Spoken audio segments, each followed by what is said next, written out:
hidup yang dikepung dosa berujung pada kematian. Nafas kehidupan dihisap oleh ketamakan dan kejahatan hati manusia. Oleh karena itulah Ia datang menghampiri agar kita luput dari binasa. Saya mengundang Bapak Ibu Saudara bangkit berdiri. Bersama-sama kita menyanyikan pelengkap hidup jemaat nomor 304.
Jemaat yang dikasihi Tuhan, melalui ibadah ini kita akan belajar untuk menghayati kesunyian hari penyaliban Tuhan.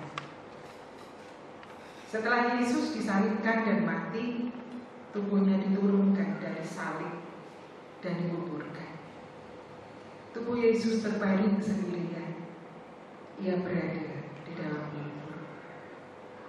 Namun para perempuan yang mengasihinya tetap tinggal untuk menemaninya, sebagaimana yang disaksikan dalam Injil Matius 27 ayat 57 sampai 61, dilimpahkan penghukuman itu.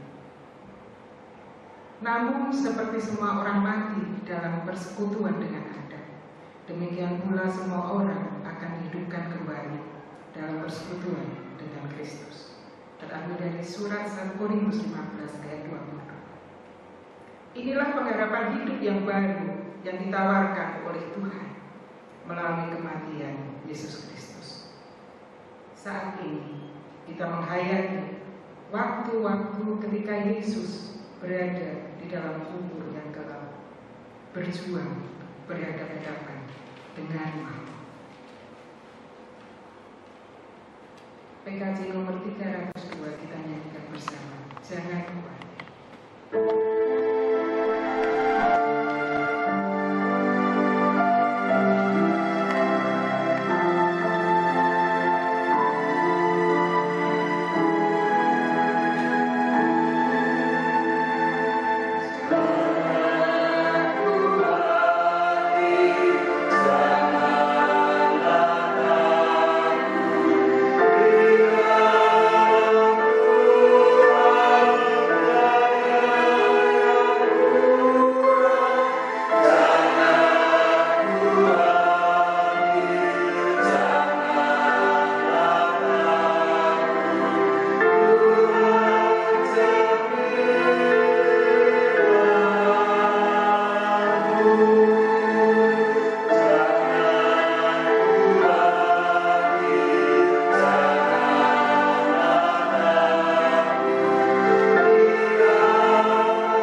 Tidak ada Allah. Busuk dan jijik perbuatan mereka, tidak ada yang berbuat baik. Tuhan memandang ke bawah dari surga kepada anak-anak manusia untuk melihat apakah ada yang berakal budi dan yang mencari Allah. Mereka semua menyeleweng, semuanya telah bejat, tidak ada yang berbuat baik, seorang pun tidak. Tidak sadarkah semua orang yang melakukan kejahatan, yang memakan habis umatku seperti memakan roti, dan yang tidak berseru pada Tuhan? Di sanalah mereka ditimpa kekejutan yang besar, sebab Allah menyertai angkatan yang benar. Aku memuji Tuhan yang telah memberi nasihat kepadaku. Ya, pada waktu malam hati nuraniku menasihati aku. Mari semua jemaat Tuhan kita pujikan pelengkap hidup jemaat 308, Yesus terangmu pelita hatiku.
Bersama-sama kita menaikkan pengakuan dosa kita di hadapan Tuhan.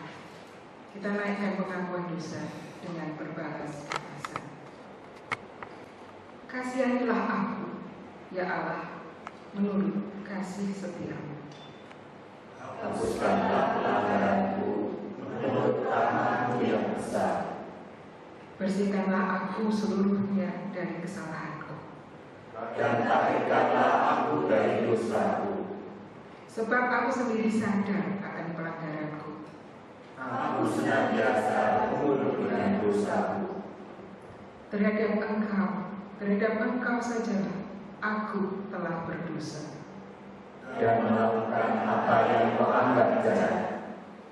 Supaya ternyata engkau adil dalam putusan. Bersih dari perbuatanku. Sesungguhnya dalam kesalahan aku diperanakkan. Dalam dosa aku mengandung ibuku. Sesungguhnya engkau berkenan akan kebenaran dalam batin dan dengan diam-diam. Engkau memberitahukan hikmat kepadaku. Bersyukur, puji Tuhan.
yang terbaik dari Tuhan yang akan disampaikan untuk kita malam hari ini.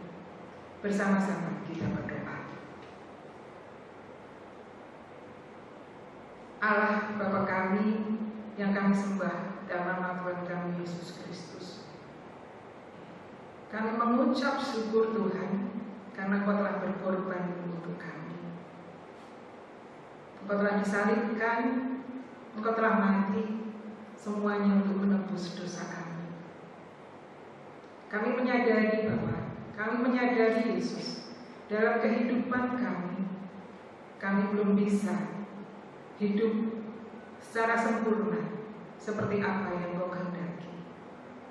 Tetapi biarlah malam hari ini kami seluruh umat-Mu, baik yang ada di tempat ini maupun yang ada di rumah mereka masing-masing, kami mau menghayati kasih Tuhan. Kami mau menghayati apa yang Tuhan sudah berikan kepada kami. Kami mau menyesali dosa-dosa kami. Dan malam hari ini kami yakin Engkau juga hendak berbicara kepada kami. Kami yakin Engkau tidak pernah diam membiarkan kami. Engkau senantiasa memberikan yang terbaik untuk kami. Biarlah kami mengambil waktu malam hari ini dengan sepenuh hati kami. Waktu kami, hati kami, seluruhnya kami serahkan hanya untuk mendengar apa yang Tuhan hendak sampaikan kepada kami. Terima kasih ya Bapa. Berkati kami. Siapkan hati kami. Biarlah firman yang Tuhan akan taburkan sungguh akan diam dalam hati kami. Dalam nama Tuhan Yesus kami sudah berdoa. Amin. Bapak Ibu Saudara sekalian, bersama-sama kita akan membaca firman Tuhan yang malam hari ini terambil dari Matius 27 ayat 57 sampai 66. Matius 27 ayat 57 sampai 66. Saya akan membacakannya demikian. Yesus dikuburkan. Menjelang malam, datanglah seorang kaya, orang Arimatia, yang bernama Yusuf, dan yang telah menjadi murid Yesus juga. Ia pergi menghadap Pilatus dan meminta mayat Yesus. Pilatus memerintahkan untuk menyerahkannya kepadanya. Dan Yusuf pun mengambil mayat itu, mengafaninya dengan kain lenan yang putih bersih, lalu membaringkannya di dalam kuburnya yang baru yang digalinya di dalam bukit batu. Dan sesudah menggulingkan sebuah batu besar ke pintu kubur itu, pergilah dia. Tetapi Maria Magdalena dan Maria yang lain tinggal di situ, duduk di depan kubur itu. Kubur Yesus dijaga. Keesokan harinya, yaitu sesudah hari persiapan, datanglah imam-imam kepala dan orang Farisi bersama-sama menghadap Pilatus, dan mereka berkata, "Tuan, kami ingat bahwa si penyesat itu sewaktu hidupnya berkata, 'Sesudah 3 hari aku akan bangkit.' Karena itu perintahkanlah untuk menjaga kubur itu sampai hari yang ketiga. Jikalau tidak, murid-muridnya mungkin datang untuk mencuri dia, lalu mengatakan kepada rakyat, ia telah bangkit dari antara orang mati. Sehingga penyesatan yang terakhir akan lebih buruk akibatnya daripada yang pertama." Kata Pilatus kepada mereka, "Ini penjaga-penjaga bagimu. Pergi dan jagalah kubur itu sebaik-baiknya." Maka pergilah mereka, dan dengan bantuan penjaga-penjaga itu, mereka memeterai kubur itu dan menjaganya. Sedemikian jauh membaca firman Tuhan. Yang berbahagia ialah kita semua yang senantiasa mendengar, memelihara, dan melakukannya dalam kehidupan sehari-hari. Hosya.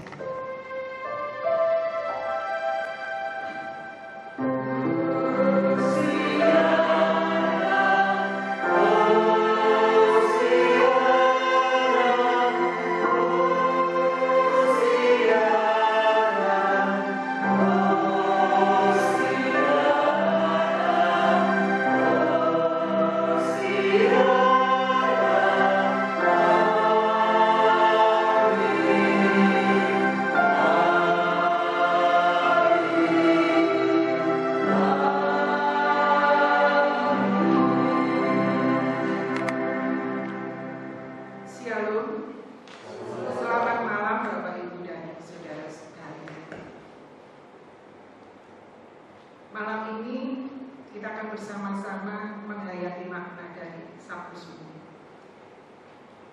di rumah masing-masing.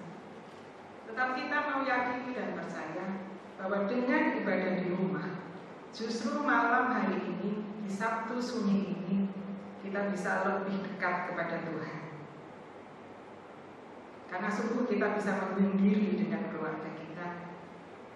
Kita lebih khusyuk dalam melakukan penghayatan kita malam hari ini.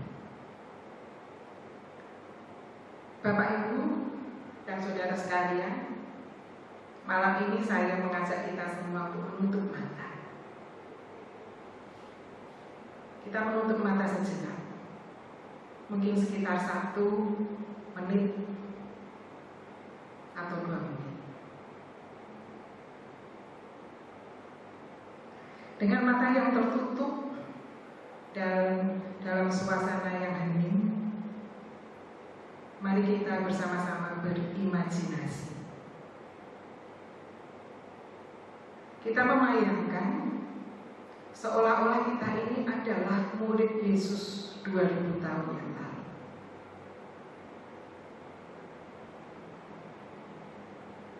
Bayangkan bahwa sehari yang lalu, hari Jumat yang lalu, kita menyaksikan guru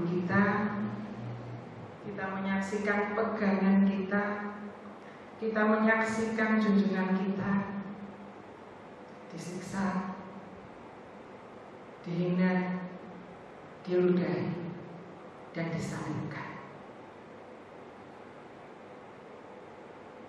Bayangkan pula ketika kita melihat dia disalib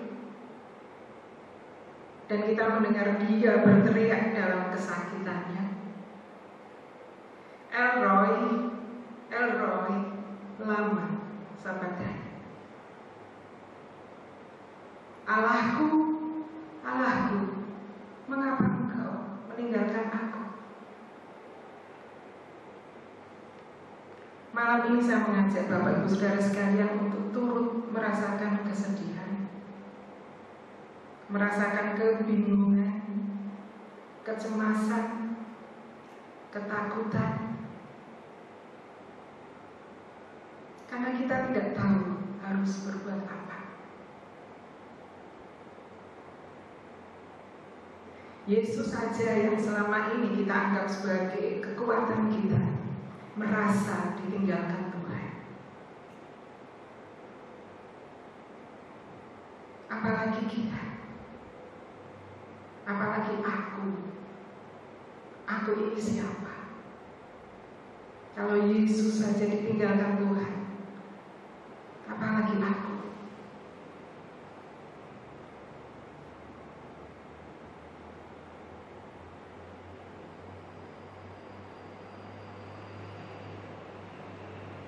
Bapak Ibu Saudara sekalian dikasih Tuhan, kita akan belajar firman Tuhan malam hari ini.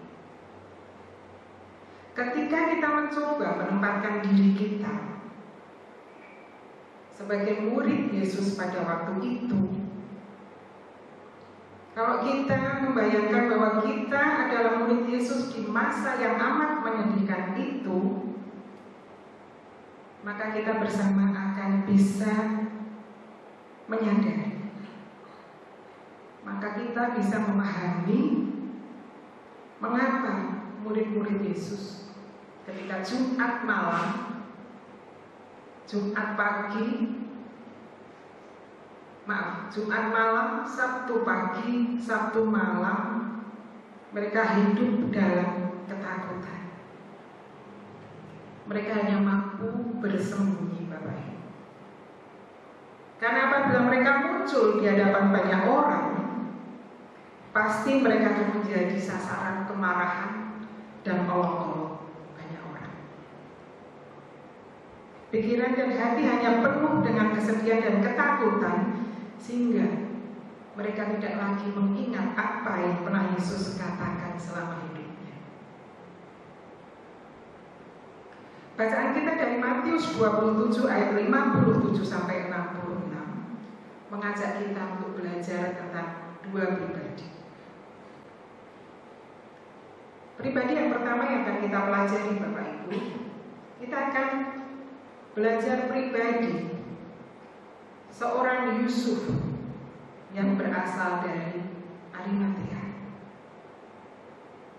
Alkitab mencatat bahwa dia adalah salah satu orang kaya masa itu yang sudah memilih menjadi murid Yesus. Yusuf adalah bagian dari orang-orang yang hidup dalam ketakutan waktu itu. Yusuf adalah bagian dari orang yang merasakan kalut, merasakan sedih, merasakan cemas. Tapi yang kita pelajari malam hari ini Bapak Ibu, di tengah ketakutannya, di tengah kekhawatirannya, Yusuf masih bisa berpikir tentang keberadaan tubuh Yesus.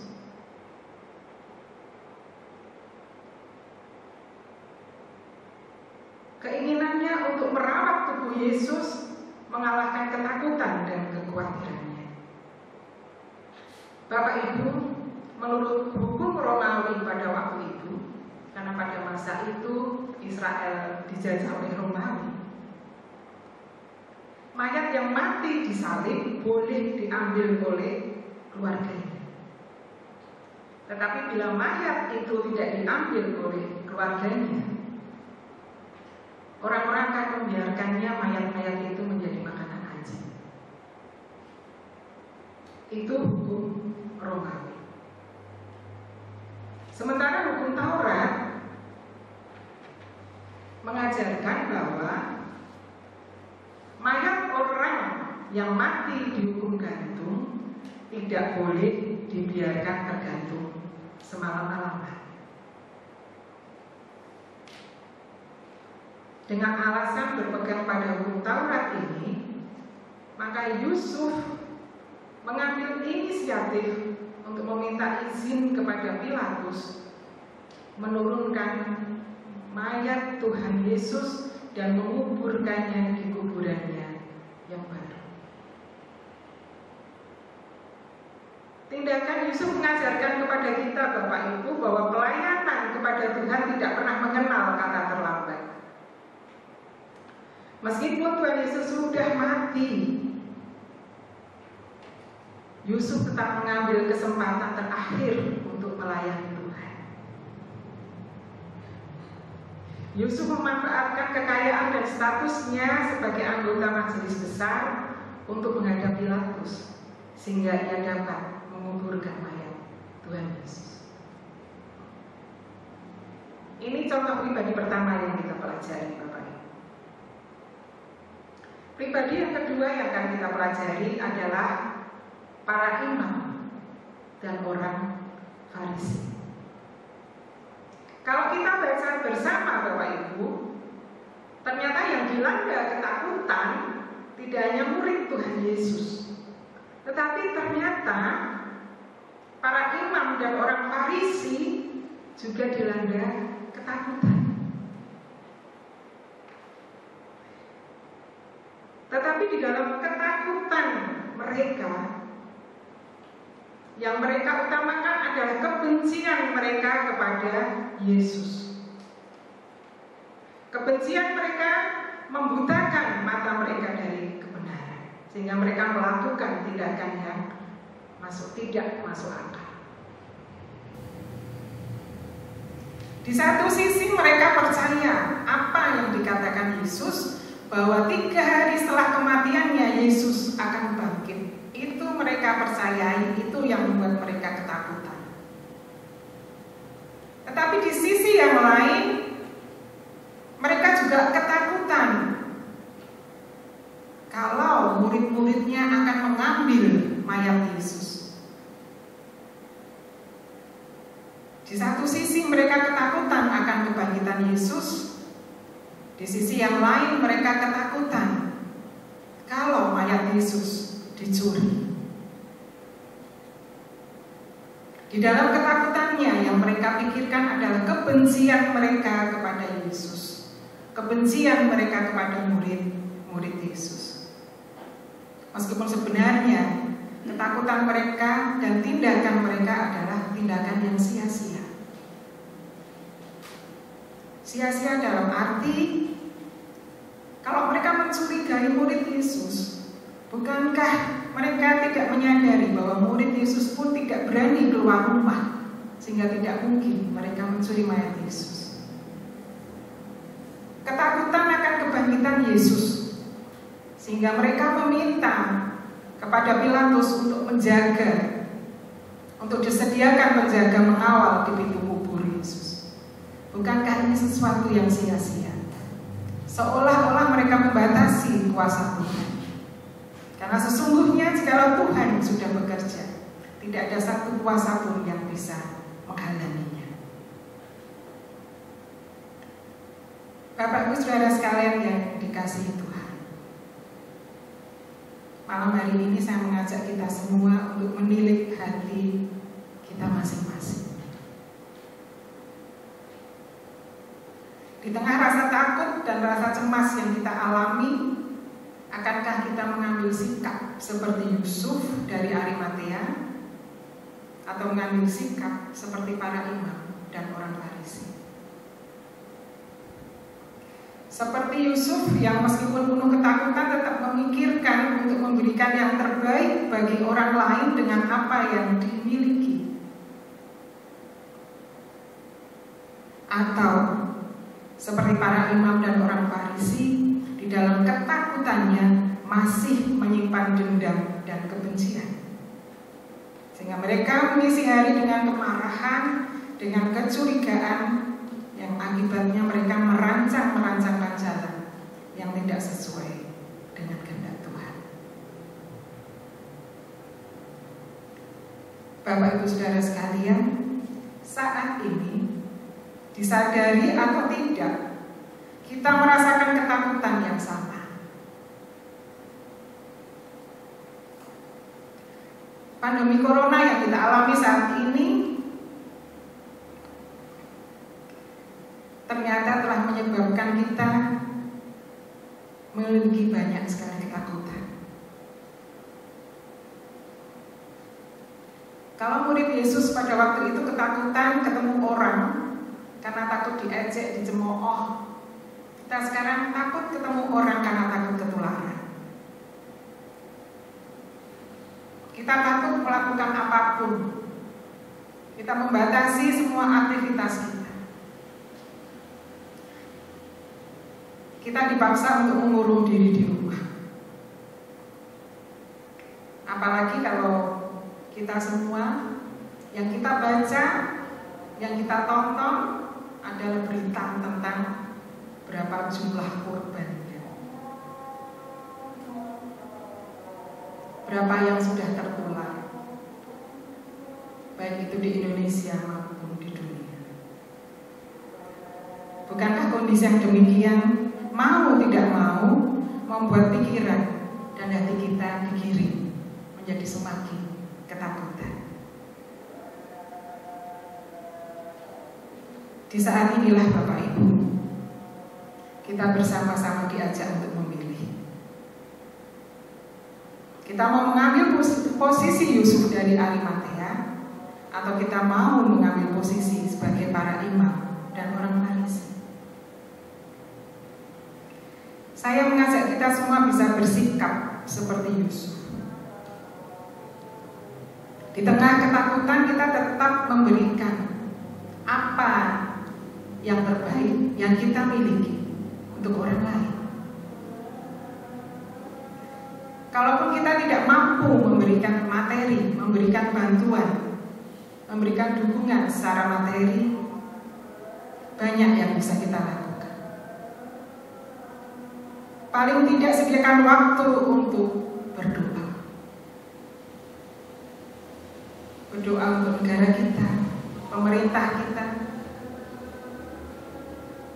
perawat dan dokter, terlebih berdoa untuk penderita corona dan keluarganya. Beritakanlah selalu kabar baik yang membangkitkan semangat dan harapan orang lain. Dukung teman-teman kita semua yang terlibat bekerja keras, yang bekerja sebagai perawat dan dokter. Dukung mereka Beri semangat mereka agar mereka mampu melayani dengan sukacita. Dukung pula saudara-saudara kita yang harus menderita karena penyakit ini. Doakan seluruh keluarganya. Kasihi mereka dengan tidak menyebarkan berita-berita yang tidak benar, yang bisa melukai hati mereka. Bapak Ibu, Sabtu Sunyi sering digambarkan sebagai suasana diam dan senyap. Seolah-olah Tuhan tidak ada dan Tuhan tidak bekerja. Sebenarnya kita lupa dan tidak menyadari bahwa di hari yang seakan-akan sunyi, sepi, tidak ada apa-apa ini, Tuhan tetap bekerja menyiapkan kebangkitannya. Saat ini di mana seolah-olah Tuhan diam, tidak mendengar doa kita dan tidak bekerja untuk kita, saya mengajak Bapak Ibu Saudara sekalian tetap percaya bahwa Tuhan tidak pernah berhenti bekerja. Tuhan selalu menjamah, selalu memberkati kita. Selamat mempersiapkan Paskah besok pagi. Tetaplah hidup dengan penuh pengharapan dan sukacita. Tuhan memberkati. Amin. Saat teduh untuk kita.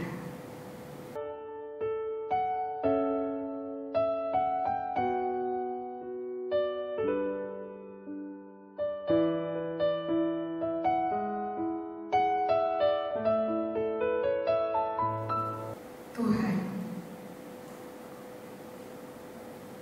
kami telah mendengarkan firman-Mu. Biarlah firman itu tetap tinggal dalam hati kami. Firman yang mengajar kami untuk tetap penuh pengharapan akan Tuhan. Firman yang telah mengajar kami untuk tetap bersedia menolong orang lain di tengah ketakutan kami. Tolong kami Tuhan, agar kami boleh menjalankan firman-Mu sepenuh hati kami, sehingga sungguh orang-orang akan menyaksikan kuasa kebangkitan Tuhan melalui sikap hidup kami. Amin. Kita akan masuk pada doa syafaat. Bersama-sama kita berdoa. Tuhan, kami berseru-seru kepada-Mu karena Engkau-lah tempat perlindungan kami. Dengarlah doa kami, ya Tuhan.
Bapa, sumber kekuatan kami, malam hari ini kami mau naikkan doa-doa syafaat kami, doa-doa permohonan kami.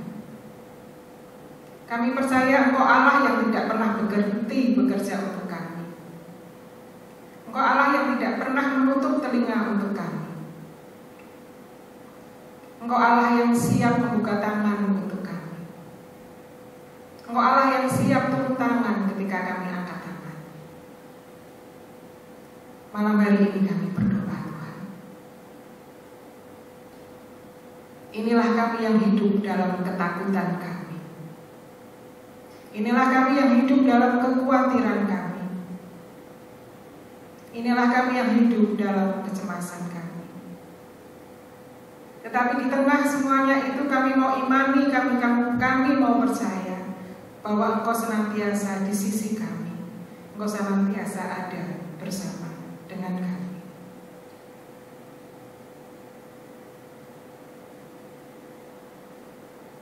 Di tengah setiap permasalahan yang kami hadapi, Bapa, pandemi corona ini membuat kami kehilangan banyak hal. Saudara-saudara kami kehilangan pekerjaan. Saudara-saudara kami kehilangan sumber penghasilan. Saudara-saudara kami kehilangan kesehatan mereka. Saudara-saudara kami kehilangan sukacita mereka karena ditinggalkan oleh keluarganya menghadap Engkau. Kami mau berdoa untuk mereka semua. Engkau Allah yang tidak pernah tinggal diam. Kami percaya Engkau sudah menyediakan segala sesuatu yang terbaik untuk mereka. Engkau akan mencukupkan mereka yang kekurangan. Engkau akan menyembuhkan mereka yang sakit. Engkau akan menghibur mereka yang dalam duka cita. Kami juga berdoa untuk anak-anak kami yang saat ini harus belajar di rumah. Engkau tetap menjagai mereka, Tuhan. Bila mereka tetap memanfaatkan waktu mereka di rumah untuk tetap belajar. Bila mereka memanfaatkan waktu mereka untuk memahami bahwa istirahat di rumah bukan sekedar untuk bermain. Kami juga berdoa untuk umat-Mu.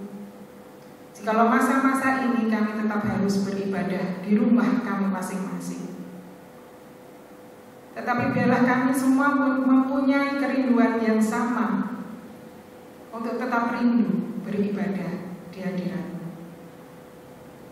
sehingga kami senantiasa menyediakan waktu untuk beribadah di rumah kami. Kami berdoa untuk bangsa dan negara kami. Engkau berkati para pemimpin kami dari pusat maupun daerah. Dalam mereka dalam mengambil keputusan, semuanya seturut dengan kehendak Tuhan. Kami berdoa untuk gereja-Mu di tempat ini. Sekalipun tidak digunakan untuk tempat beribadah, tetapi Engkau tetap memberkatinya. Terutama Engkau memberkati setiap jemaatnya. Majelis yang boleh bekerja untuk tetap melayani jemaat-Mu, Engkau berkati. Berkati pula keluarganya. Mas Adi, Mas Joko, Mas Ayub juga Tuhan berkati. Karena mereka tetap bekerja, mempersiapkan segala sesuatu untuk ibadah. Terima kasih ya Tuhan. Kami percaya Engkau mendengarkan doa kami. Dengarkanlah doa kami ya Tuhan. Amen.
kerajaan, jadilah kehendak-Mu di bumi seperti di surga. Berikanlah kami pada hari ini makanan kami yang secukupnya.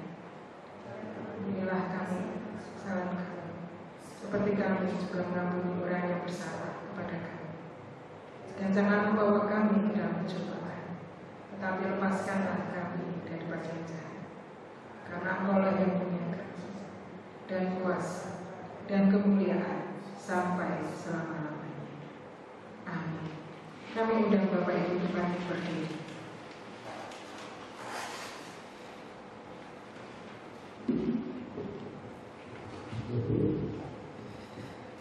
Marilah menyembah kepada Kristus Tuhan yang wafat dan dimakamkan untuk kita.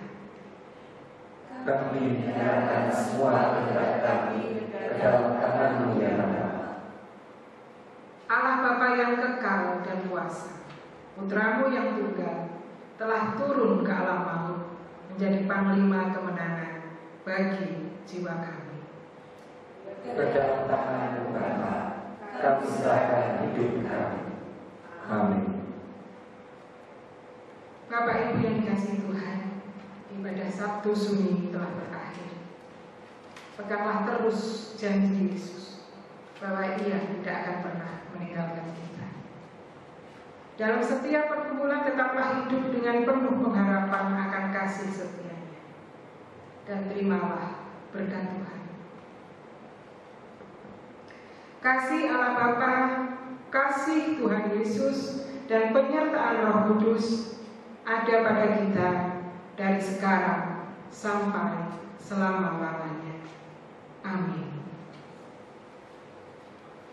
Sebagai penutup kita naikkan pujian dari PKJ 307. Tuhanlah kekuatanku.